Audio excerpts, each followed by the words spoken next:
الحمد للہ رب العالمین والصلاة والسلام علی سید الانبیاء المرسلین وعلی آلہ واصحابہ اجمعین اما بعد اعوذ باللہ من الشیطان الرجیم بسم اللہ الرحمن الرحیم من اعرض عن ذکری فإن له معیشة ضنکا ونحشره یوم القیامة اعما قال رب لما حشرتنی اعما وقد كنت بصیرا قال كذلك أتتك آیاتنا فنسیتها وَكَذَلِكَ الْيَوْمَ تُنْسَى صدق اللہ العظیم اللہم صلی علی سیدنا محمد وعلی آل سیدنا محمد مبارک وسلم اللہم صلی علی سیدنا محمد وعلی آل سیدنا محمد مبارک وسلم اللہم صلی علی سیدنا محمد وعلی آل سیدنا محمد مبارک وسلم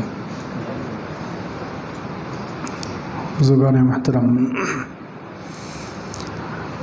اللہ رب العزت کا احسان ہے کہ اللہ رب العزت نے ہمیں زندگی میں ایک بار رمضان المبارک کا موقع اور دے دیا۔ یہ مبارک مہینہ اصل میں تبدیلی کے لیے آتا ہے۔ رمضان سورۃ التغییر اس کو کہتے ہیں۔ یہ مسلمان کو بدلنے کے لیے یہ مبارک مہینہ اللہ تعالیٰ کی طرف سے دیا جاتا ہے کہ ہم اپنی زندگی کو تبدیل کریں۔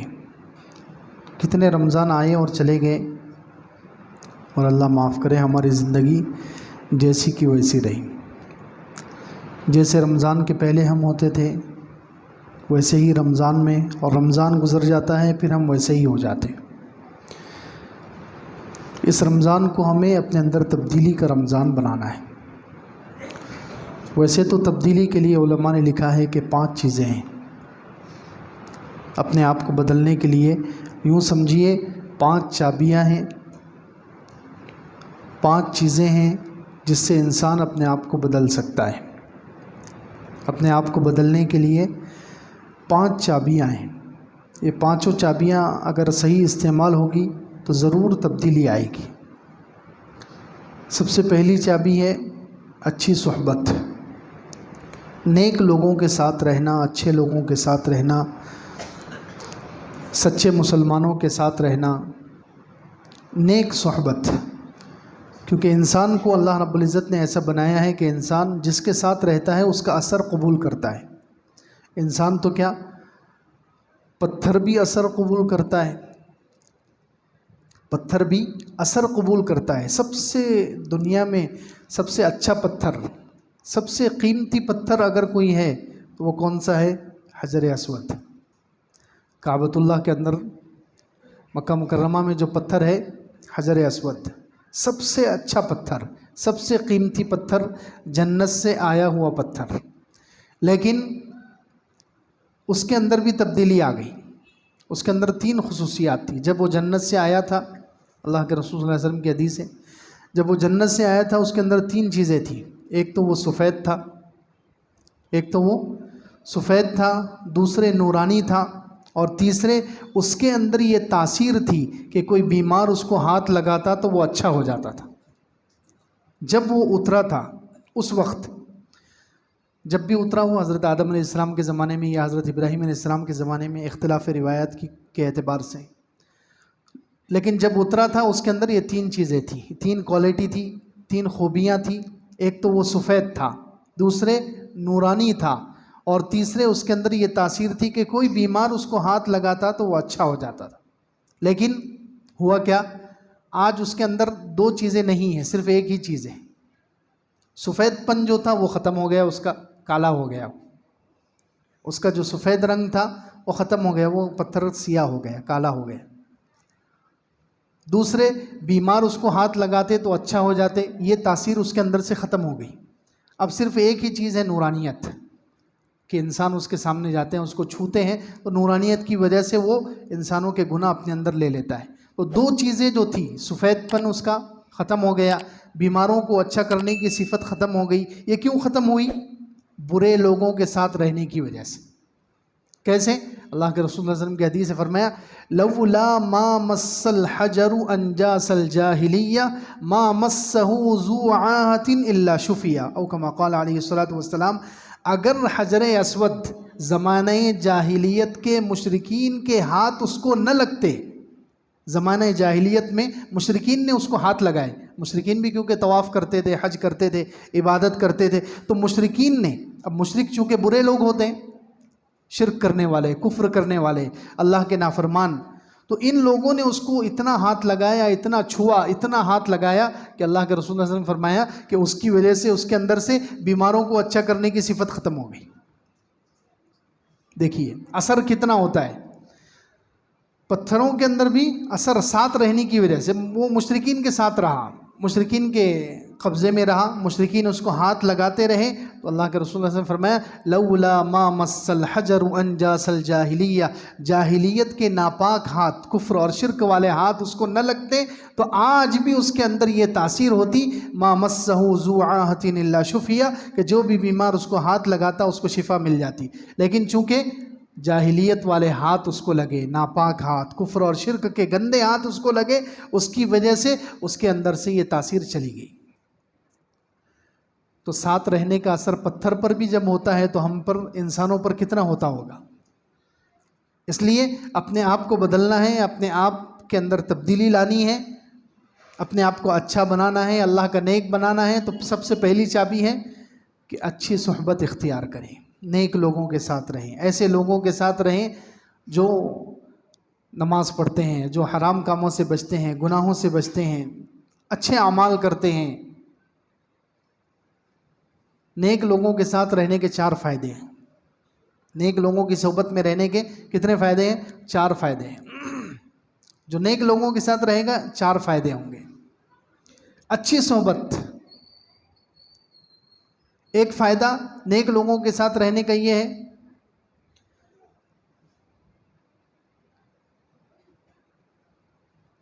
کہ جنت میں سب سے پہلی جو نعمت ملنے والی ہے انسانوں کو، وہ نیک لوگوں کی صحبت ہے.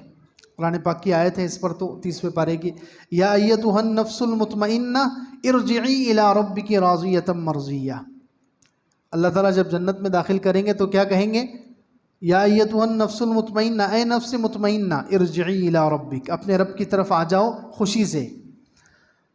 فادخلی فی عبادی وادخلی جنتی. دیکھیے کیا کہا جا رہا ہے، ڈائریکٹ جنت میں داخل مت ہو جاؤ، پہلے میرے نیک بندوں میں داخل ہو جاؤ، نیک لوگوں کے ساتھ رہو، پھر جنت میں داخل ہو جاؤ.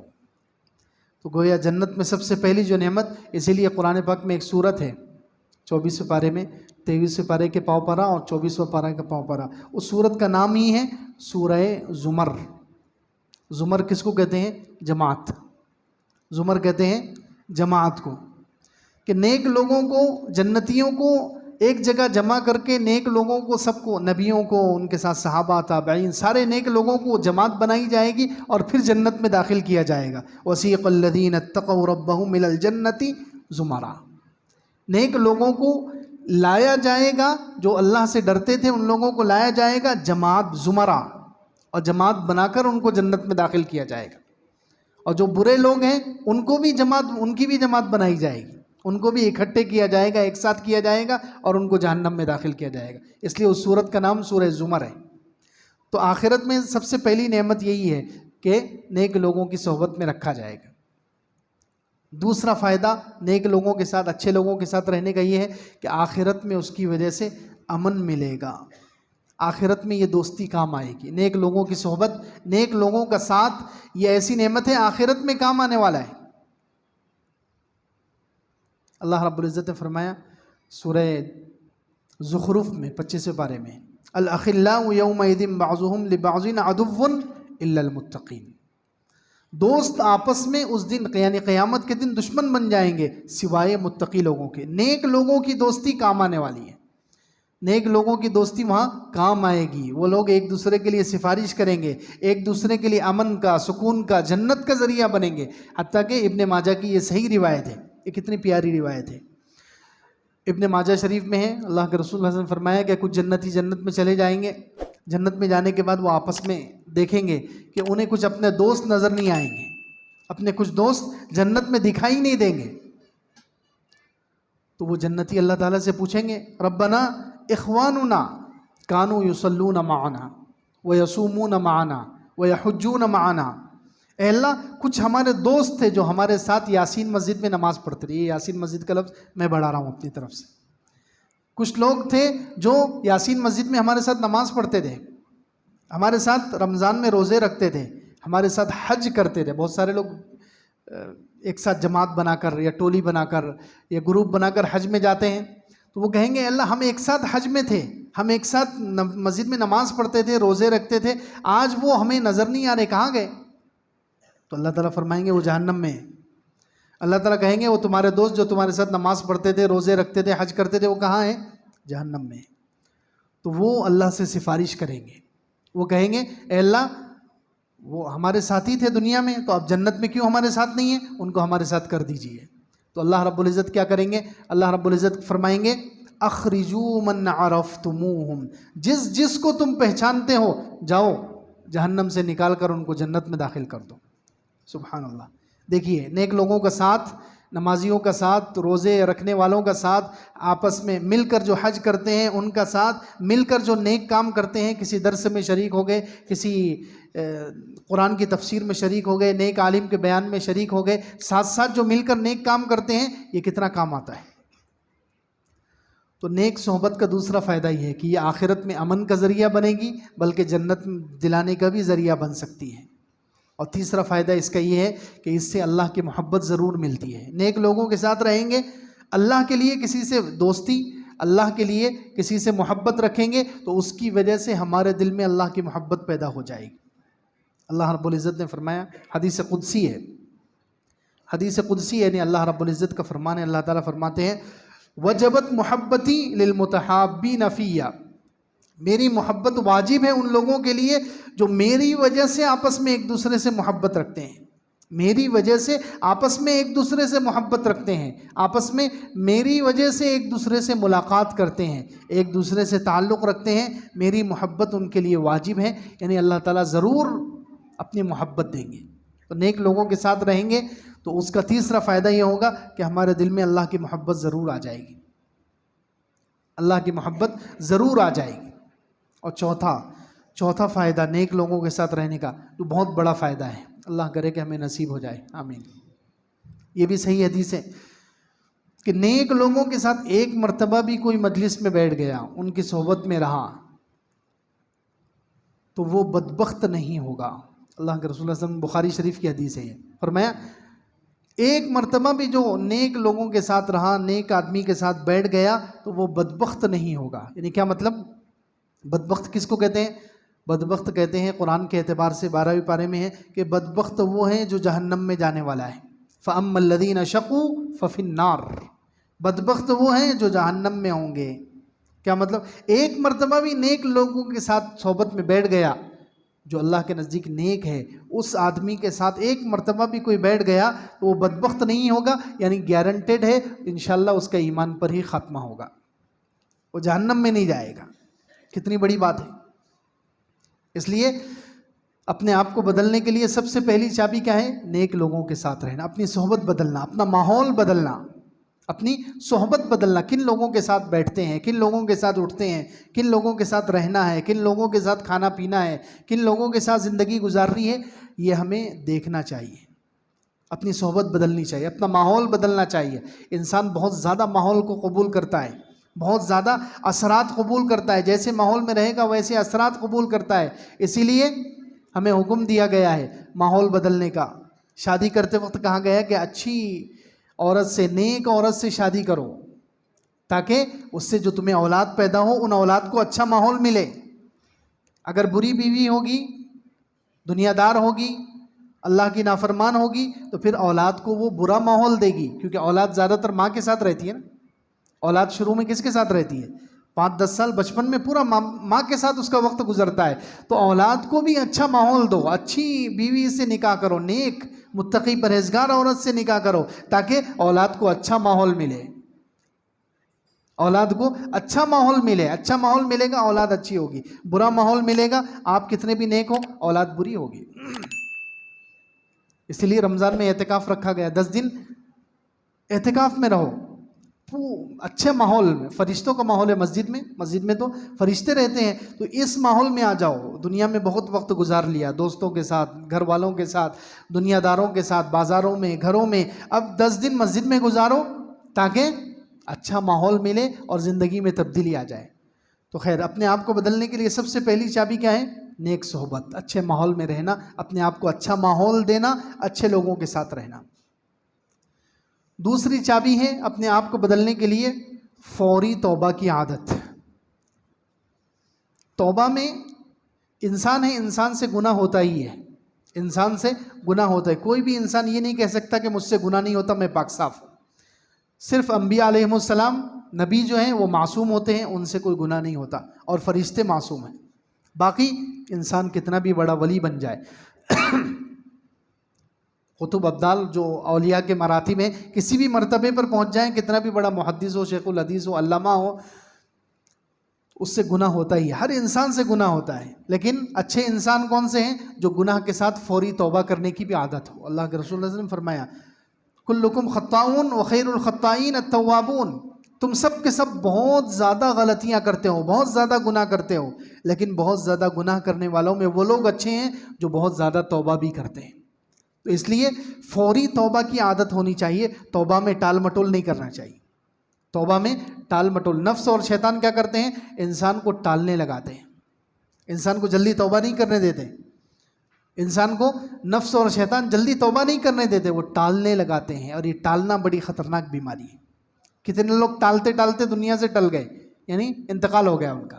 گناہ کرتے کرتے چلے گئے، سوچ رہے تھے کہ آئندہ جمعہ سے توبہ کریں گے، آئندہ رمضان سے کریں گے، اس رمضان سے، اس مبارک رات سے اپنے آپ کو بدلیں گے، لیکن ٹالتے ٹالتے دنیا سے ہی چلے گئے. موت آ گئی لیکن ان کو توبہ کی توفیق نہیں ہوئی. تو یہ دنیا میں اللہ تعالیٰ نے ہمیں موقع دیا، ہم جب چاہے توبہ کر سکتے ہیں، لیکن اگر مر گئے، موت آ گئی، پھر یہ توبہ کا وقت ختم ہو جائے گا. قیامت کے دن کتنے لوگوں کے بارے میں کافر ہیں جو گناہ کرتے کرتے چلے گئے. اللہ تعالیٰ فرمائیں گے ھذا یوم لا ینطقون، یہ ایسا دن ہے جس دن کوئی بات نہیں کر سکے گا. ولا یؤذن لهم فیعتذرون، کافروں کو، نافرمانوں کو اب اجازت نہیں دی جائے گی کہ وہ اب معذرت کریں، توبہ کریں. اب توبہ کا ٹائم ختم ہو گیا. کافر کہیں گے ربنا اخرجنا نعمل صالحا غیر الذی کنا نعمل، اللہ ہمیں یہاں سے نکال دے، ہم کوئی اور اچھا عمل کر کے آتے ہیں. اللہ تعالیٰ فرمائیں گے نہیں، اب وقت ختم ہو گیا. تو مر جائیں گے، موت آ جائے گی، آخرت میں پہنچ جائیں گے تو توبہ کا وقت ختم ہو جائے گا. ابھی وقت ہے، ابھی وقت ہے، جب چاہے ہم توبہ کر سکتے ہیں. تو روزانہ ہمیں توبہ کی عادت ہونی چاہیے. سوتے وقت روزانہ توبہ کریں، یا جب گناہ ہو جائے فوراً توبہ کریں. فوری توبہ کی عادت ہونی چاہیے. اپنے آپ کو بدلنے کے لیے دوسری چابی ہے کہ انسان کو فوری یا روزانہ توبہ کی عادت ہونی چاہیے. توبہ میں جو ٹال مٹول کرتا ہے وہ گناہوں کے ساتھ دنیا سے چلا جاتا ہے، پھر پچھتاتا ہے اور اس پچھتانے کا کوئی فائدہ نہیں ہوتا. فرعون ٹالتا رہا، فرعون ٹالتا رہا. معلوم ہو گیا تھا اس کو موسیٰ علیہ السلام حق پر ہیں، موسیٰ علیہ السلام سچے نبی ہیں، سمجھ میں آ گیا تھا. اللہ تعالیٰ نے قرآن میں اشارہ کیا وَجَحَدُوا بِهَا وَاسْتَيْقَنَتْهَا أَنفُسُهُمْ ظُلْمًا وَعُلُوًّا. انہوں نے انکار کیا، فرعون نے اور فرعون کی قوم نے موسیٰ علیہ السلام کا انکار کیا، موسیٰ علیہ السلام کے معجزات کا انکار کیا. حالانکہ وَاسْتَيْقَنَتْهَا أَنفُسُهُمْ، ان کے نفسوں کو یقین ہو گیا تھا کہ یہ سچے ہیں، پھر بھی ظلمًا وعلوا، ظلم کی وجہ سے اور تکبر کی وجہ سے وہ ٹالتے رہے کہ نہیں، دیکھا جائے گا، دیکھا جائے گا، دیکھا جائے گا. اب جب موت آ گئی، جب ڈوبنے لگا، اب وہ توبہ کر رہا ہے. جب موت سامنے نظر آئی اور اب توبہ کرنا شروع کر دیا کہ اللہ میں ایمان لاتا ہوں، میں معافی چاہتا ہوں، اس رب پر ایمان لاتا ہوں جس پر بنو اسرائیل ایمان لائیں. آمنت بالذی آمنت بہ بنو اسرائیل وانا من المسلمین، اب میں مسلمان ہوتا ہوں، اب میں مسلمان ہوتا ہوں اور اس رب پر ایمان لاتا ہوں جس پر بنو اسرائیل ایمان لائیں. اللہ رب العزت نے فرمایا نہیں، اب وقت ختم ہو چکا. الآن وقد عصیت قبل وکنت من المفسدین، اب تو توبہ کر رہا ہے، اس سے پہلے تو بڑا نافرمان تھا. دیکھو ٹالنے کا نتیجہ کتنا برا ہوا کہ موت کے وقت توبہ کی لیکن توبہ قبول نہیں ہوئی. اب کیا اب ہمیشہ کی جہنم میں پڑا ہوا ہے، ہمیشہ کا عذاب، روزانہ اس کو عذاب ہوتا ہے، آج بھی عذاب ہو رہا ہے اور ہمیشہ ابد الآباد تک عذاب ہوتا ہی رہے گا۔ صبح اور شام اللہ تعالیٰ نے 24 پارے گا، صبح اور شام ان کو عذاب پیش کیا جاتا ہے۔ ابھی برزخ کا عذاب چالو ہے فرعون کو اور فرعون کی قوم کو، برزخ میں جو عذاب ہوتا ہے وہ شروع ہے ان کو روزانہ۔ النار یعرضون علیہا غدوا وعشیا، یہ قرآن کی آیت ہے 24 پارے کی، کہ آگ ان پر پیش کی جاتی ہے صبح اور شام۔ ٹالنے کا نتیجہ کتنا خطرناک ہوا، موت کے وقت توبہ کی کوئی فائدہ نہیں، اس لیے ہم ٹالے نہیں، توبہ کو روزانہ اور ہر گناہ کے بعد توبہ کی عادت ڈالیں، یہ اپنے آپ کو بدلنے کے لیے دوسری چابی ہے۔ تیسری چابی ہے اپنے آپ کو بدلنے کے لیے اللہ تعالیٰ سے اچھا گمان رکھنا، اللہ تعالیٰ سے اچھا گمان رکھنا۔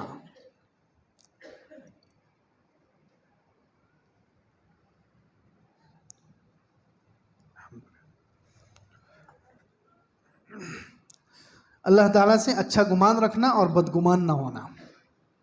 اب عام طور پر آج کل یہ ہوتا ہے کہ ہم لوگ نعوذ باللہ اللہ تعالیٰ سے بدگمانی کرتے ہیں، ہماری سوچ یہ بن گئی ہے اللہ تعالیٰ کے بارے میں، ہم یہ سوچتے ہیں کہ میں کہاں نیک بن سکتا ہوں، میری کہاں دعا قبول ہو سکتی ہے۔ دعا تو بڑے بڑے علماء کی ہوتی ہے، نیک لوگوں کی ہوتی ہے، صلحاء کی ہوتی ہے، بزرگوں کی ہوتی ہے، میں تو ایک گنہگار بندہ ہوں۔ یہ اللہ تعالیٰ سے بدگمانی کہ میں نے تو اتنے گناہ کر لیے ہیں کہ اب ولی بننے کا چانس ختم ہو گیا۔ یہ نفس نے اور شیطان نے ہمیں یہ پٹی پڑھا دی، دھوکہ دے دیا، تو یہ اللہ تعالیٰ سے بدگمانی ہے۔ یہ کیا ہے؟ اللہ تعالیٰ سے بدگمانی ہے کہ میں کہاں ولی بن سکتا ہوں، میں کہاں بزرگ بن سکتا ہوں، میری کہاں دعا قبول ہو سکتی ہے، میں کہاں اللہ کے قریب جا سکتا ہوں۔ یہ بہت بڑا شیطان کا دھوکہ ہے، نفس کا دھوکہ ہے۔ تو اپنے آپ کو بدلنے کے لیے تیسری چابی ہے کہ اللہ سے کبھی بھی بدگمان نہیں ہونا ہے، اللہ سے ہمیشہ اچھا گمان رکھنا ہے کہ اللہ تعالیٰ منٹ میں، ایک منٹ میں کسی انسان کو کیا سے کیا بنا سکتا ہے۔ ہمیشہ میں مثال دیتا ہوں حضرت عمر رضی اللہ عنہ کی۔ حضرت عمر رضی اللہ عنہ کون تھے؟ جو حضور اقدس صلی اللہ علیہ وسلم سارے نبیوں کے جو سردار ہیں، ان کو قتل کرنے کے لیے تلوار لے کر جا رہے ہیں۔ اب بتاؤ اتنا برا کوئی ہم میں سے ہے؟ الحمدللہ نہیں ہے، نہیں ہے نا۔ الحمدللہ ہمارے دل میں کبھی یہ خیال بھی نہیں آ سکتا کہ اللہ کے رسول صلی اللہ علیہ وسلم سامنے بیٹھے ہوئے ہوں گے اور ہم تلوار لے کر حضور کی طرف جائیں گے، نعوذ باللہ۔ ہم کبھی سوچ بھی سکتے ہیں کتنا بڑا گناہ ہے، کتنا بڑا جرم سمجھتے ہیں ہم اس کو کہ اللہ کے رسول صلی اللہ علیہ وسلم بیٹھے ہوئے ہوں اور ہم تلوار لے کر حضور کی طرف بڑھے، نعوذ باللہ، ان کو قتل کرنے کی نیت سے۔ ہم اس کا تصور بھی نہیں کر سکتے، اتنے بڑے جرم کے لیے جا رہے تھے حضرت عمر، لیکن جب واپس آئے تو کیا بن گئے؟ وہ جا رہے تھے حضور کو قتل کرنے کے لیے اور واپس آئے تو وہ صحابی بن گئے تھے۔ اللہ اکبر! منٹوں میں اللہ نے کیا سے کیا بنا دیا۔ حضور صلی اللہ علیہ وسلم جیسی شخصیت کو قتل کرنے کے لیے جا رہے تھے، لیکن منٹوں میں اللہ نے ان کو بدلا ہے، اور بدل کے کیا بنا دیا؟ حضرت عمر بنا دیا کہ جن کو دیکھ کر شیطان راستہ بدل دیتا ہے۔ صحابہ میں بھی دوسرے درجے میں حضرت ابوبکر کے بعد سب سے بڑا مقام ان کو مل گیا۔ اللہ اکبر! اتنے بڑے درجے کے صحابی، تو دیکھو اللہ تعالیٰ تو اتنی طاقت والے ہیں، اللہ تعالیٰ تو اتنے مہربان ہیں کہ منٹوں میں انسان کو کیا سے کیا بنا سکتے ہیں۔ کتنے واقعات ہیں۔ عمیر ابن عدی رضی اللہ عنہ، یہ بھی ایک صحابی تھے، ان کو قریش کہتے تھے کہ یہ شیطان ہے۔ صحابہ کرام کہتے تھے، عمیر ابن عدی رضی اللہ عنہ ایک صحابی تھے، صحابہ کرام میں مشہور تھا کہ صحابہ کرام ان کو قریش کا شیطان کہتے تھے۔ اتنے کٹر اسلام کے دشمن تھے وہ، اسلام کے اتنے کٹر دشمن تھے وہ کہ صحابہ کرام ان کو کیا کہتے تھے؟ قریش کا شیطان۔ وہ بھی ایک مرتبہ حضور صلی اللہ علیہ وسلم کو قتل کرنے کے لیے آئے، جب بدر کی لڑائی ہو گئی، بدر میں 70 بڑے بڑے کافر مارے گئے اور کافروں کو بہت نقصان پہنچا، تو یہ عمیر ابن عدی اور ایک دوسرے مکہ کے سردار تھے صفوان ابن امیہ، دونوں نے مل کر پلان بنایا اور عمیر ابن عدی کو بھیجا انہوں نے حضور صلی اللہ علیہ وسلم کو قتل کرنے کے لیے، شہید کرنے کے لیے۔ اب وہ حضور صلی اللہ علیہ وسلم کے پاس آئے، حضرت عمر نے دیکھ لیا، حضور صلی اللہ علیہ وسلم کے پاس جب آ رہے تھے، حضور کے گھر میں دربار میں داخل ہو رہے تھے، حضرت عمر نے دیکھ لیا، تو حضرت عمر نے کہا یہ شیطان ہے، یہ کچھ نہ کچھ غلط نیت سے آیا ہے۔ حضرت عمر نے دیکھتے ہی کہا یہ شیطان ہے قریش کا، یہ کچھ نہ کچھ غلط نیت لے کر آیا ہے۔ جیسے وہ حضور صلی اللہ علیہ وسلم کے پاس آئے، خنجر لے کر آئے تھے، وہ اچانک موقع ملے گا اور میں حضور پاک صلی اللہ علیہ وسلم کو نعوذ باللہ شہید کر دوں گا، تو خنجر چھپا کر لائے تھے وہ۔ آ کر بیٹھے سامنے. حضور صلی اللہ علیہ وسلم نے پوچھا کس نیت سے آئے ہو؟ کہا کوئی بری نیت نہیں ہے، میں تو اپنے قیدیوں کو چھڑانے آیا ہوں. جو 70 لوگ مارے گئے تھے ان کے، اور 70 قیدی بن گئے تھے، مسلمانوں نے 70 قیدیوں کو پکڑ لیا تھا. تو وہ کہنے لگے میں تو قیدیوں کے بارے میں بات چیت کرنے کے لیے آیا ہوں، قیدیوں کو چھڑانے کی بات کرنے کے لیے آیا ہوں، میں بری نیت سے نہیں آیا ہوں. تو حضور صلی اللہ علیہ وسلم فرمایا تو بتاتا ہے یا میں بتاؤں؟ تو بتاتا ہے یا میں بتاؤں تو کس نیت سے آیا ہے؟ تو حضور صلی اللہ علیہ وسلم نے ان دونوں کی جو بات ہوئی تھی کعبۃ اللہ کے سائے میں بیٹھ کر دونوں نے جو پلان بنایا تھا، عمیر ابن عدی نے اور صفوان ابن امیہ نے، دونوں نے مل کر پلان بنایا تھا حضور صلی اللہ علیہ وسلم کو شہید کرنے کا. حضور صلی اللہ علیہ وسلم نے وہ سارا پلان بتا دیا. تو وہ حیران ہو گئے. اللہ اکبر، یہ پلان ایسا تھا کہ ہم نے اپنی بیویوں کو بھی نہیں بتایا، ہم دونوں کے علاوہ کسی کو نہیں معلوم. اللہ کے رسول صلی اللہ علیہ وسلم کو کیسے معلوم ہو گیا؟ تو حضور صلی اللہ علیہ وسلم فرمایا مجھے اللہ نے وحی سے بتایا ہے، مجھے اللہ نے وحی کے ذریعے بتایا ہے. فوراً مسلمان ہو گئے. اللہ اکبر. دیکھو جن کو قریش کا شیطان کہا جاتا تھا، جو حضور صلی اللہ علیہ وسلم کو مارنے کی نیت سے آئے ہیں، لیکن اللہ تعالیٰ زندگیوں کو بدلنے پر آتے ہیں تو ان کو منٹوں میں کیا بنا دیا؟ صحابی بنا دیا. اتنا اونچا مقام مل گیا کہ اب ہم چاہ کر بھی پوری دنیا کے ولی مل کر ان کے مقام تک نہیں پہنچ سکتے. تو اللہ تعالیٰ تو ایسے زبردست ہے، اللہ تعالیٰ ایسے زندگیوں کو بدلنے والے ہیں.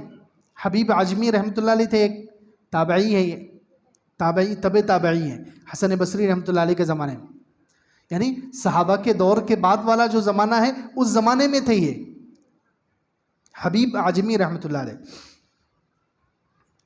یہ پہلے سود کھاتے تھے، سود خور تھے، لوگوں کو بہت مالدار تھے، لوگوں کو پیسہ دیتے تھے سود پر، اور جتنا پیسہ دیا زیادہ لیتے تھے. یہ حرام ہے، سود ہے، اللہ سے جنگ کرنے کے برابر ہے. بلکہ جو کنٹینیو اگر کرتا رہے گا اس کا کفر پر خاتمہ ہوگا. قرآن میں اشارہ ہے جو سود لیتا ہے، جو سود لیتا ہے، وَمَنْ عَادَ فَأُولَٰئِكَ أَصْحَابُ النَّارِ، اللہ تعالیٰ نے کہا جو بار بار دہراتا ہے اس عمل کو تو وہ جہنمی ہے. تو اس لیے اللہ، یہاں علماء نے، مفسرین نے لکھا ہے کہ اللہ تعالیٰ نے کہا جو سود والا عمل بار بار کرے گا وہ جہنم میں جائے گا. اس کا مطلب یہ ہے کہ موت کے وقت اس کا ایمان چھین لیا جاتا ہے اور وہ ابد الآباد ہمیشہ کے جہنم میں جائے گا. سود اتنا خطرناک عمل ہے. تو یہ حبیب عجمی رحمۃ اللہ علیہ جو تھے یہ سود کھاتے تھے، لوگوں سے سود وصول کرتے تھے. جس کو پیسہ دیا ہے اس کے گھر پر جانا، زبردستی اس سے زیادہ پیسے لے کر آنا، ڈیرنگ کرنا، یہ ان کا کام تھا. ایک مرتبہ ایک گھر پر گئے، ان کو انہوں نے قرضہ دیا تھا، گھر پر آدمی نہیں تھا. تو عورت نے کہا کہ میرے شوہر گھر پر نہیں ہے، جب آ جائیں گے جب آپ آ جانا. تو انہوں نے کہا کہ نہیں، ابھی مجھے کچھ تو بھی دے دو. انہوں نے کہا میرے گھر میں تو کچھ بھی نہیں ہے، ابھی شوہر بھی نہیں ہے، میں کیا دوں؟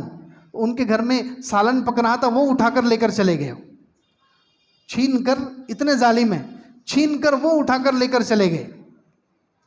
راستے میں جا رہے تھے تو جاتے ہوئے کچھ بچے کھیل رہے تھے. اب وہ تو مشہور تھے پورے علاقے میں، پورے بصرہ میں، پورے شہر میں مشہور تھے کہ یہ بہت بڑے سود کھانے والے ہیں. تو بچوں کو بھی معلوم تھا. اب وہ سود کے اوپر سارن لے کر جا رہے ہیں کسی کے گھر سے اٹھا کر. تو بچوں نے ان کو دیکھا تو بچوں نے کہا دور ہٹ جاؤ، دور ہٹ جاؤ، یہ سود خور آ رہا ہے، کہیں اس کی مٹی اپنے اوپر نہ آ جائے، اپنے اوپر عذاب آ جائے گا، یہ اتنا بڑا سود خور ہے. بچوں نے کہنا شروع کر دیا. تو ان کے دل پر چوٹ لگی، ان کے دل پر چوٹ لگی کہ بچے میرے بارے میں اتنا برا کہہ رہے ہیں، بچے میرے بارے میں اتنی بری سوچ رکھتے ہیں. تو انہوں نے جا کر پھر توبہ کی ہے. جس کا قرض، جس سے زیادہ پیسے وصول کیے تھے سب کو پیسے واپس کیے. توبہ میں یہ ضروری ہے کہ اگر انسان نے کسی پر ظلم کیا ہے، اس سے پیسے لیے ہیں، اس کو پیسے واپس کرنا پڑے گا، جب جا کر اس کی توبہ قبول ہوگی. تو انہوں نے توبہ بھی کی اور جس سے سود لیا تھا سب کے پیسے واپس کیے اور پھر نیک بن گئے. تو دیکھو پہلے سود کھانے والے تھے، اتنے برے مشہور تھے، اتنے ظالم تھے، اتنے سخت دل تھے، لیکن بعد میں پھر اللہ کے ولی بن گئے. حسن بصری رحمۃ اللہ علیہ جو حضرت عمر نے جن کی تحریک کرائی ہے، حضرت عمر کی گود میں جو کھیلے ہیں حسن بصری، حضرت ام سلمہ جو ہماری ماں ہیں، ام المومنین، اللہ کے رسول اللہ علیہ وسلم کی پاک بیوی ہیں، ان کا دودھ پیا ہے انہوں نے، حسن بصری نے. تو یہ حبیب عجمی رحمۃ اللہ علیہ ان کے ہاتھ پر بیعت ہوئے، پھر ان کے ہاتھ پر بیعت ہوئے، نیک بنے اور پھر اللہ کے اتنے بڑے ولی بن گئے کہ ایک مرتبہ ایک شخص ان کے پاس، دیکھو اللہ تعالیٰ بات چل رہی ہے، اللہ تعالیٰ بدلنا چاہتے ہیں تو منٹوں میں انسان کو کیا سے کیا بنا دیتے ہیں. اتنا بڑا سود کھانے والا، اتنا بڑا ظالم جو گھر سے ہانڈیاں اٹھا کر لے کر چلے جا رہا ہے، کسی پر رحم کرنے کے لیے تیار نہیں ہے، اللہ تعالیٰ اس کو کتنا بڑا ولی بنا سکتے ہیں. تو اتنے بڑے ولی بن گئے. ایک مرتبہ ایک شخص ان کے پاس آیا اور اس شخص نے آ کر ان پر دعویٰ کر دیا، آ کر ان پر دعویٰ ٹھوک دیا ڈائریکٹ کہ تمہارے اوپر میرا 2000 4000 کچھ تو بھی قرضہ ہے. تو انہوں نے کہا کہ بھئی میں تو تجھے پہچانتا بھی نہیں، پہلی مرتبہ تیرا چہرہ دیکھ رہا ہوں، تیرے سے میں نے قرض لیا ہی نہیں، تو ایسے کیسے دعویٰ کر رہا ہے؟ تو اس نے کہا کہ نہیں، آپ نے مجھ سے قرضہ لیا تھا، اب آپ کو کل تک ٹائم ہے، کل تک مہلت ہے، آپ میرا قرضہ دے دو، نہیں تو میں سب کے سامنے آپ کو ذلیل کروں گا. ان کو کہہ رہا ہے، حبیب اجمی رحمۃ اللہ علیہ کہہ رہے ہیں کہ میں سب کے سامنے آپ کو ذلیل کروں گا، قاضی کی عدالت میں لے جا کر سب کے سامنے آپ کو رسوا کروں گا، آپ مجھے جلدی سے کل تک قرضہ ادا کر دیں. رات ہوئی، انہوں نے اپنے سارے جو حساب کتاب تھے، لکھا ہوا تھا، کاپیاں سب چیک کی. اس شخص کا جو نام تھا، اس نام کے کسی آدمی سے انہوں نے قرضہ ہی نہیں لیا آج تک. تو جب انہوں نے دیکھا کہ یہ ایسا لگ رہا ہے جھوٹ بول رہا ہے، تو اس نے پھر انہوں نے کیا کیا، رات میں اٹھ کر دعا کی، تہجد میں دعا کی کہ اللہ اگر یہ شخص سچا ہے، اس نے میرے خلاف دعویٰ کیا ہے کہ اتنے اتنے ہزار آپ کے اوپر قرضہ ہے، اگر یہ آدمی سچا ہے، میں بھول گیا ہوں، تو پھر مجھے توفیق دے دے کہ میں اس کا قرضہ ادا کر دوں، اور اگر یہ جھوٹا ہے اور مجھے ذلیل کرنا چاہتا ہے، اے اللہ تو اس پر فالج گرا دے، تو اس کے آدھے جسم کو مفلوج کر دے، بیکار کر دے.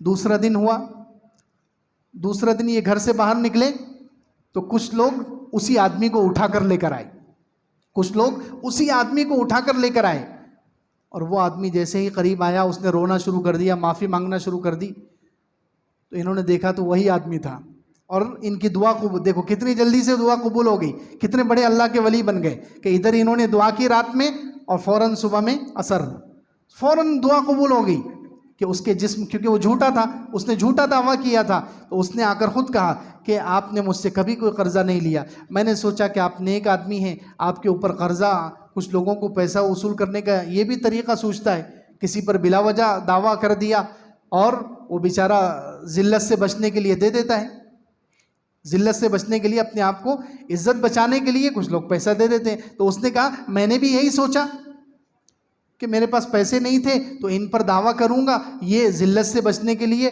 اپنی عزت بچانے کی خاطر پیسہ دے دیں گے، میرا کام بن جائے گا. تو انہوں نے کہا کہ نہیں، میں نے تیرے واسطے دعا کی تھی، اب دیکھ اس کا کیا اثر ہوا، آدھا حصہ اس کا بیکار ہو گیا. تو اس نے فوراً پھر منت سماجت شروع کی کہ آپ میرے لیے دعا کریں، آئندہ میں کسی مسلمان کو نہیں ستاؤں گا، آئندہ کسی مسلمان کو تنگ نہیں کروں گا. انہوں نے پہلے وعدہ لیا سب کے سامنے اس سے، پھر اس کے لیے دعا کی، اللہ تعالیٰ نے اسی وقت اس کو اچھا کر دیا. دیکھیے اللہ رب العزت بدلنا چاہے تو بڑے بڑے کیسے کیسے ڈاکوؤں کو اور سود خوروں کو اور کیسے کیسے ظالموں کو، سخت دل لوگوں کو اللہ رب العزت منٹوں میں بدل دیتے ہیں، اور کیا سے کیا ولی بنا دیتے ہیں، کتنے بڑے بڑے مقامات دے دیتے ہیں. تو ہم میں سے ہر ایک اللہ کا ولی بن سکتا ہے، ہم میں سے ہر ایک ایسا بن سکتا ہے کہ ہماری ہر دعا قبول ہو جائے. یہ کوئی اللہ کی ذات سے بعید بات نہیں ہے، بس ہمیں اللہ سے مایوس نہیں ہونا چاہیے، اللہ سے بدگمان نہیں ہونا چاہیے. تو اپنے آپ کو بدلنے کے لیے تیسری چابی یہ ہے کہ اللہ سے کبھی مایوس مت ہو جاؤ، بدگمان مت ہو جاؤ، یہ مت سوچو کہ میں کبھی ولی نہیں بن سکتا، میری دعا کہاں قبول ہو سکتی ہے. یہ شیطانی حربہ ہے، یہ نفس کی چال ہے. چوتھی چابی ہے اپنے آپ کو بدلنے کے لیے مسجدوں سے تعلق. مسجد اللہ کا گھر ہے، مسجد ایمان کے بننے کی جگہ ہے، ایمان کا مرکز ہے، اس لیے ہمارا جو خالی وقت ہے وہ مسجد میں گزرنا چاہیے، مسجدوں سے ہمیں تعلق ہونا چاہیے. جس کا دل مسجد سے اٹکا ہوا ہو، اللہ رب العزت اسے قیامت کے دن عرش کا سایہ عطا فرمائیں گے. اللہ کے رسول صلی اللہ علیہ وسلم کی صحیح حدیث میں ہے کہ 7 لوگوں کو عرش کا سایہ ملے گا، اس میں سے ایک رجل قلبہ معلق بالمساجد، ایک وہ آدمی ہے جس کا دل مسجد سے اٹکا ہوا ہو. ایک نماز ختم ہوئی نہیں کہ اس کو خیال ہے کہ اب دوسری نماز کا وقت کب آئے گا، مسجد میں جانے کو اس کا دل تڑپتا ہو، مچلتا ہو. تو مسجد سے تعلق ہونا چاہیے. اپنے آپ کو بدلنے کے لیے یہ ایک چابی ہے کہ مسجدوں سے تعلق ہو، مسجدوں میں ہمارا وقت گزرے، مسجدوں میں دل لگے. یہ نہیں اللہ معاف کرے کہ ہم فرض نماز پڑھتے ہی بار، نہ پہلے کی سنت پڑھتے ہیں نہ بعد کی سنت پڑھتے ہیں. تو فرض نماز ہو گئی تو ایسے محسوس ہوتا ہے جیسے مسجد میں سانپ چھوڑ دیے گئے ہیں اور سارے باہر بھاگ رہے ہیں. یہ کیا بات ہے؟ مسجدوں میں دل ہی نہیں لگ رہا ہے، مسجدوں میں دل ہی نہیں اٹک رہا ہے، مسجدوں میں رکنے کو دل ہی نہیں چاہ رہا ہے. کیا ہو گیا ہمیں؟ مسجدوں سے تعلق ہونا چاہیے، مسجدوں میں دل لگے۔ ایمان والا مسجد میں ایسا ہوتا ہے جیسے مچھلی پانی میں ہوتی ہے، مچھلی کی زندگی پانی میں ہے، تو ایمان والے کی زندگی مسجد میں مزہ آنا چاہیے، مسجد میں دل لگنا چاہیے، مسجد سے انسان اکتا نہ جائے، مسجد سے بھاگنے کی کوشش نہ کرے، بلکہ اپنے خالی وقت جتنا ہے وہ مسجد میں گزارنے کی کوشش کرے، خالی وقت مسجد میں گزارنے کی کوشش کرے۔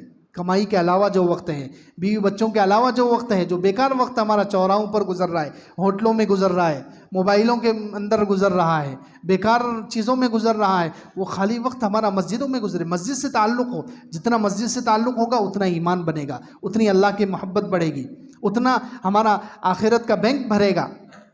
اس لیے اپنے آپ کو بدلنے کے لیے ایک چابی ہے مسجدوں سے تعلق، مسجدوں میں وقت گزارے۔ پانچویں چابی ہے قرآن سے تعلق، یہ بھی سب سے اہم چابی ہے، قرآن سے تعلق، کیونکہ قرآن ہمارے لیے روح ہے، قرآن ہمارے لیے روح ہے۔ قرآن کے بغیر ہم مسلمان مردہ ہیں، انسان قرآن کے بغیر مردہ ہے۔ جیسے ہمارے جسم کے لیے روح ہے، ایسے دل کی زندگی کے لیے قرآن روح ہے۔ قرآن اگر نہیں رہے گا ہمارا دل مردہ ہو جائیں گے۔ قرآن کو اللہ تعالیٰ نے خود روح کہا ہے، اور اللہ کے رسول صلی اللہ علیہ وسلم نے اشارہ کیا ہے حدیثوں میں۔ مسند احمد میں یہ حدیث ہے کہ اللہ کے رسول صلی اللہ علیہ وسلم نے فرمایا، مصیبت کے وقت دعا، مصیبت کسی کو، کوئی شخص مشکلات میں پھنسا ہوا ہے، کوئی شخص مصیبتوں میں پھنسا ہوا ہے، تو مصیبت سے نکلنے کی جو دعا بتائی ہے اللہ کے رسول صلی اللہ علیہ وسلم نے، وہ کیا بتائی ہے؟ اس میں دیکھو قرآن کا تذکرہ ہے۔ کیوں؟ بہت لمبی دعا ہے۔ اللہم انا عبیدک بنو عبیدک بنو امائک نواسینا بیدک ماضٍ فینا حکمک عدل فینا قضاؤک نسألک بکل اسم هو لک سمیت به نفسک او انزلتہ فی کتابک او علمتہ احدا من خلقک۔ یہ پورے اللہ تعالیٰ کو واسطہ دے کر دعا کرنا ہے، اور آخر میں کیا ہے؟ ان تجعل القرآن العظیم ربیع قلوبنا، اے اللہ تو قرآن کو ہمارے دلوں کی بہار بنا دے۔ اب آئی ہوئی ہے مصیبت آئی ہوئی ہے، مشکل میں انسان پھنسا ہوا ہے، اور اللہ کے رسول صلی اللہ علیہ وسلم دعا کیا سکھا رہے ہیں؟ مصیبت دور ہونے کی دعا نہیں سکھا رہے، دعا کیا سکھا رہے ہیں؟ کہ اللہ قرآن کو ہمارے دل کی بہار بنا دے، ہمارے سینے کا نور بنا دے، ہمیں ہمارے غموں اور ٹینشنوں کے دور ہونے کا ذریعہ بنا دے۔ تو اس سے علماء کہتے ہیں کہ اللہ کے رسول صلی اللہ علیہ وسلم نے مصیبت کے وقت یہ دعا کیوں سکھائی ہے؟ بتایا ہے کہ کسی بھی مسلمان پر مصیبت اسی وقت آتی ہے جب وہ قرآن سے دور ہو جائے۔ قرآن سے جتنا دور ہوگا اتنی زندگی میں مصیبت زیادہ ہوگی، جتنا قرآن سے تعلق کم ہوگا اتنا ٹینشنوں میں آدمی گھرا ہوا ہوگا۔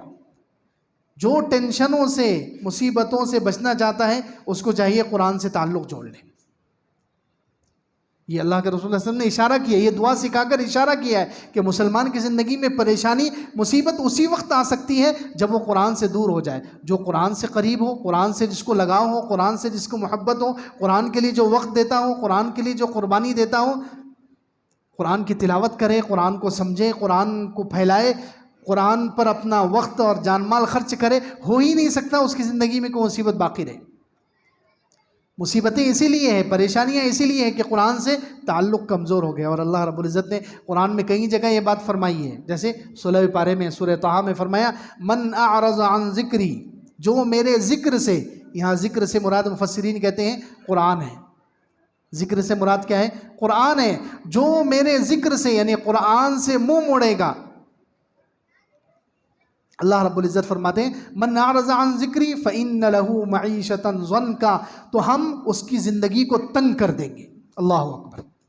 اللہ رب العزت فرمائے جو قرآن سے منہ موڑے گا، میرے ذکر سے یعنی قرآن سے منہ موڑے گا، ہم اس کی زندگی کو تنگ کر دیں گے۔ فإن له معیشۃ ضنکا، اس کے مال میں تنگی، اس کے رزق میں تنگی، اس کے اولاد میں تنگی، گھر میں تنگی، دل میں تنگی، ہر جگہ تنگی تنگی، پریشانی پریشانی، مصیبت ہی مصیبت، اور قیامت کے دن اس کو اندھا اٹھائیں گے۔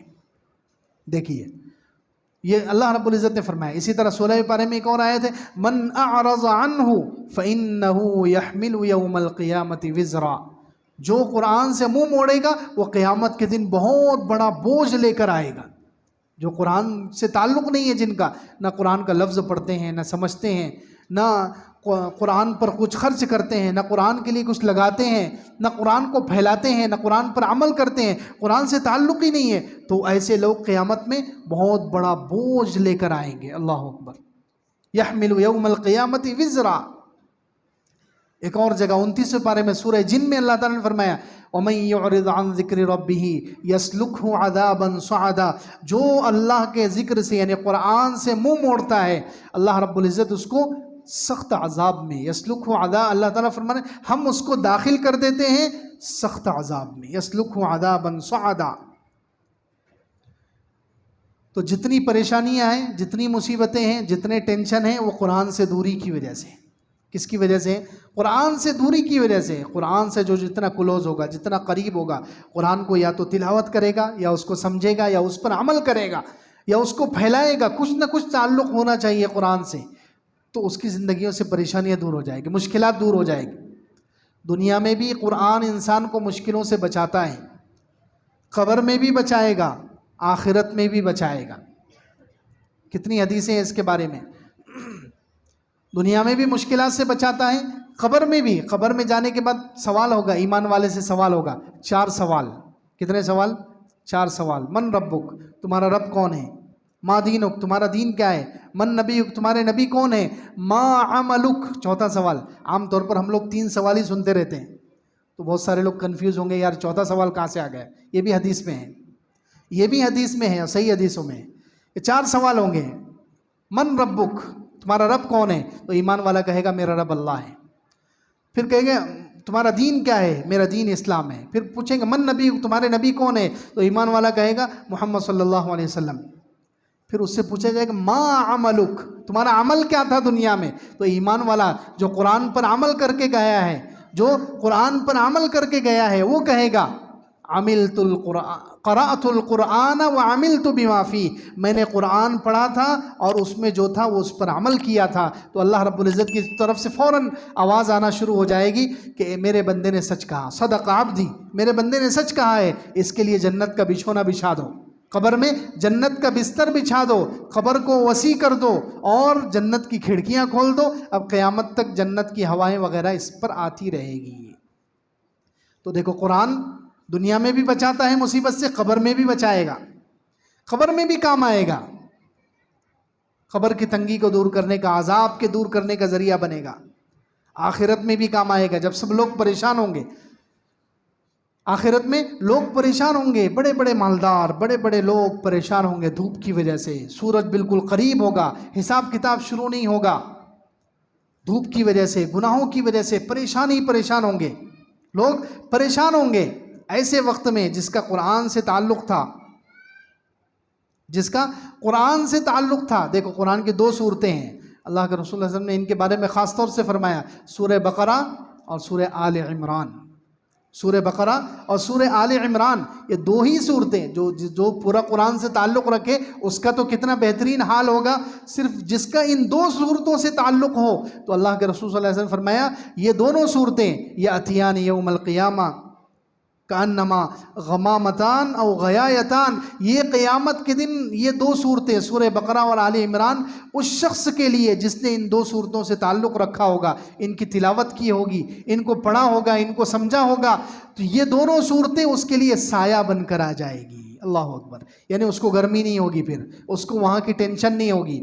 جو بڑے بڑے لوگ پریشان ہوں گے پسینے کی وجہ سے، گرمی کی وجہ سے، اللہ رب العزت کے غضب کی وجہ سے، آخرت کے ہولناک منظر کی وجہ سے، جو بڑے لوگ پریشان ہوں گے، قرآن سے تعلق رکھنے والا وہاں پریشان نہیں ہوگا۔ قرآن ان کے لیے سائبان بن کر آئے گا، سایہ بنے گا، قرآن ان کے لیے وہاں کی مصیبتوں سے نجات کا ذریعہ بنے گا۔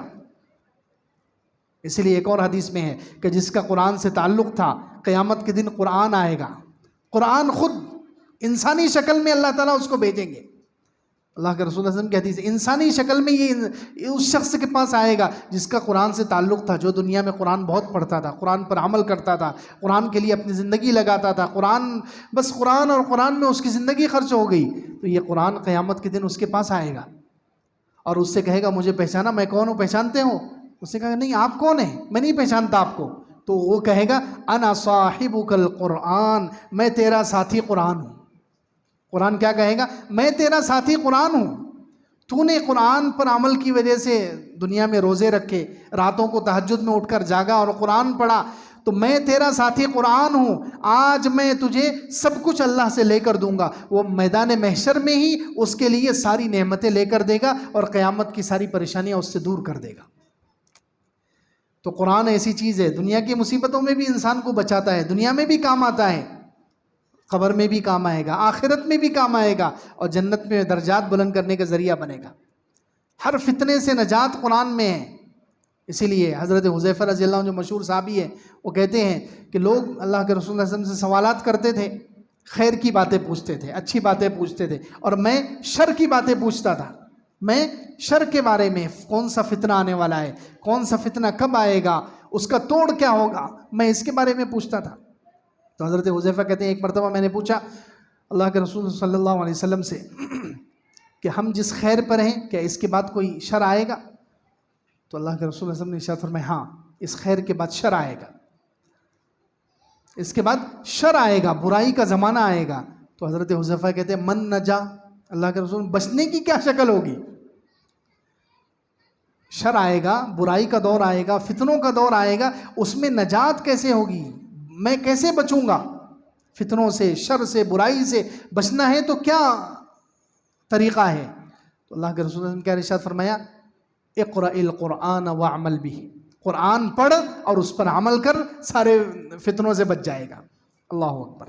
دیکھیے، قرآن پڑھ اور اس پر عمل کر، ہر فتنے سے بچ جائے گا، ہر فتنے کا توڑ ہو جائے گا، ہر فتنے سے نجات مل جائے گی قرآن پڑھنے میں اور اس پر عمل کرنے میں۔ اندازہ لگائیں قرآن کیسی چیز اللہ رب العزت نے کیسا خزانہ دے دیا ہے۔ اللہ معاف کرے، ہم بہت غافل ہیں قرآن سے، بہت غافل ہے قرآن کو ہم بہت ایزی لیتے ہیں، بہت سرسری لیتے ہیں۔ نہ قرآن کی تلاوت ہوتی ہے، نہ قرآن پر عمل ہوتا ہے، نہ اس کو سمجھنے کی کوشش ہے، نہ اس پر وقت لگانے کی کوشش ہے، نہ اس پر جان مال لگانے کی کوشش ہے۔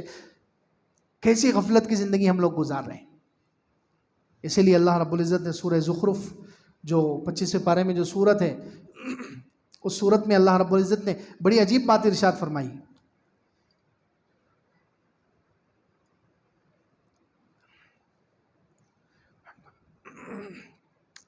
سورہ زخرف میں اللہ رب العزت نے دنیا کا تذکرہ کیا ہے۔ زخرف کہتے ہیں کہ دنیا کا جو سونے چاندی کا ڈھیر ہے، دنیا کا ڈھیر ہے، مال و دولت کا ڈھیر ہے، مال و دولت کی جو چمک دمک ہے دنیا کی، اس کو کہتے ہیں زخرف۔ اس سورت کا نام ہی سورہ زخرف ہے، 25ویں پارے کی سورت ہے۔ اس میں اللہ تعالیٰ نے یہ ذکر کیا ہے کہ اگر اللہ تعالیٰ چاہے تو کافروں کو اللہ تعالیٰ اتنا سونا چاندی دے، اتنا سونا چاندی دے کہ ان کے گھر کی چھتیں، دروازے، سب چیزیں سونے کی ہو جائیں۔ دنیا اللہ تعالیٰ کے نزدیک اتنی بے قیمت ہے۔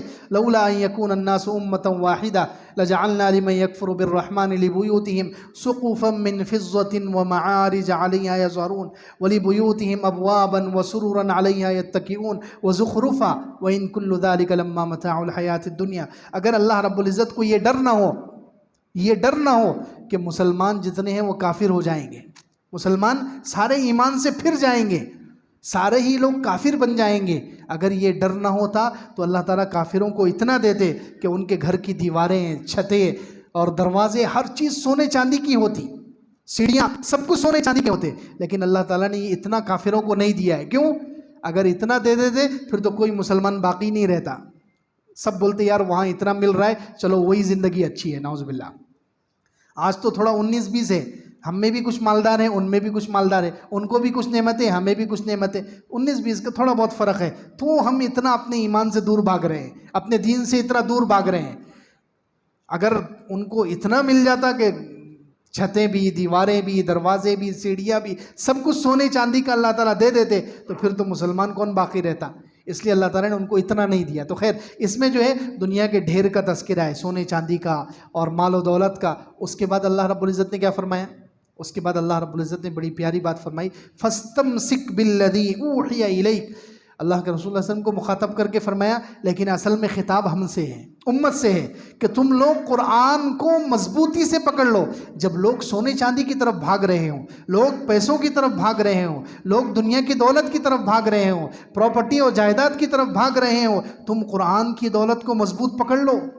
یہ دولت لازوال ہے، کبھی ختم نہ ہونے والی دولت ہے۔ یہ تمہیں سارے جہانوں میں کامیاب کر دے گی، سارے جہانوں میں عزت دے دے گی، سارے جہانوں میں بلندی دے دے گی۔ دنیا کی دولت تو ختم ہو جاتی ہے، دنیا کی دولت کتنی بھی مل جائے، سونے چاندی کے ڈھیر، حکومتیں، سب چیزیں یہ ختم ہو جاتی ہے۔ پھر اللہ تعالیٰ نے مثال کس کی دی ہے؟ فرعون کی مثال دی ہے۔ حضرت موسیٰ علیہ السلام اور فرعون کا واقعہ بیان کیا کہ دیکھو فرعون کے پاس مصر کی حکومت تھی۔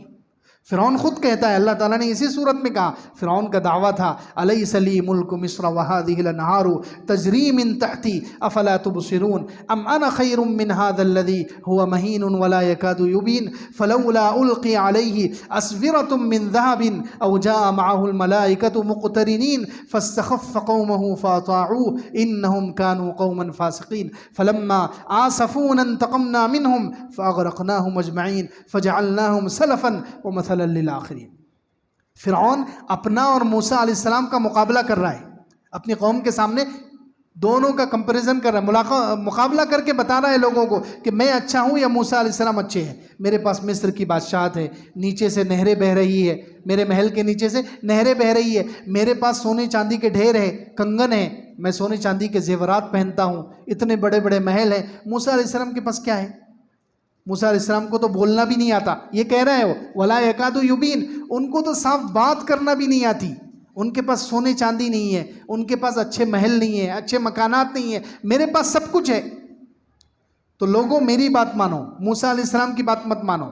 تو فرعون کی قوم فرعون کی باتوں میں آ گئی، انہوں نے دنیا کی چمک دمک کو سب کچھ سمجھ لیا، حکومت کو سب کچھ سمجھ لیا، پیسے کو اور سونے چاندی کو سب کچھ سمجھ لیا۔ تو اللہ رب العزت نے ان سے بدلہ لیا اور ان سب کو ڈبا کر مار دیا۔ اور موسیٰ علیہ السلام اور ان کی قوم اس زمانے کی جو کتاب تھی، اللہ کی کتاب تورات، اس کو پکڑنے کی وجہ سے وہ ہمیشہ کے لیے کامیاب ہو گئے۔ موسیٰ علیہ السلام غریب تھے، دنیا کی دولتیں نہیں تھی ان کے پاس، سونے چاندی نہیں تھے، محل نہیں تھا ان کے پاس، لیکن قرآن، اس زمانے کی جو کتاب تھی اللہ کی تورات، وہ تھی ان کے پاس۔ تو موسیٰ علیہ السلام تو ہو گئے کامیاب، اور فرعون جو سونے چاندی کو پکڑنے والا ہے، جو دنیا کی چیزوں کو پکڑنے والا ہے، مال و دولت کو پکڑنے والا ہے، وہ اس کی دولت ختم ہو گئی، اس کا ملک اور حکومت ختم ہو گئی، سب چیزیں فنا ہو گئی، اور وہ کتاب کو، قرآن کو چھوڑنے کی وجہ سے، اس زمانے کی اللہ کی کتاب چھوڑنے کی وجہ سے ہمیشہ کے عذاب کا شکار ہو گئے۔ اب تم خود فیصلہ کرو کہ تمہیں موسیٰ علیہ السلام کی پارٹی میں جانا ہے یا فرعون کی پارٹی میں جانا ہے۔ یہ مثال دے کر اللہ تعالیٰ ہمیں سمجھانا چاہ رہے ہیں، اس امت کو سمجھانا چاہ رہے ہیں کہ تم سونے چاندی کا ڈھیر پکڑتے ہو یا قرآن کی دولت پکڑتے ہو۔ تو کہا فاستمسک، اسی لیے کہا کہ قرآن کو مضبوط پکڑو، یہ دولت ہمیشہ رہنے والی ہے، یہ تمہیں عزت دلائے گی، یہ کامیابی دلائے گی، یہ دونوں جہاں میں تمہیں اونچا کرے گی۔ مال و دولت اور سونے چاندی کے ڈھیر نہیں، یہ فرعون کے پاس بہت تھا، ختم ہو گیا، اور وہ سونے چاندی کی محبت کی وجہ سے وہ دنیا میں بھی عذاب کا شکار ہوا اور آخرت میں ہمیشہ کی جہنم میں چلا جائے گا۔ اس لیے ہمیں چاہیے اپنے آپ کو بدلنے کی جو 5ویں چابی ہے وہ قرآن ہے، کہ قرآن سے تعلق جوڑے، قرآن سے عشق کرے، قرآن سے محبت کرے، قرآن سے تعلق جوڑے، قرآن کی تلاوت کرے، قرآن کو سمجھے، قرآن کے لیے وقت لگائے، قرآن کے لیے اپنی جان نچھاون کر دے، سب کچھ کر دیں۔ اللہ رب العزت سے دعا ہے اللہ تعالی ہمیں عمل کی توفیق عطا فرمائے۔ آمین۔ وآخر دعوانا الحمدللہ رب العالمین۔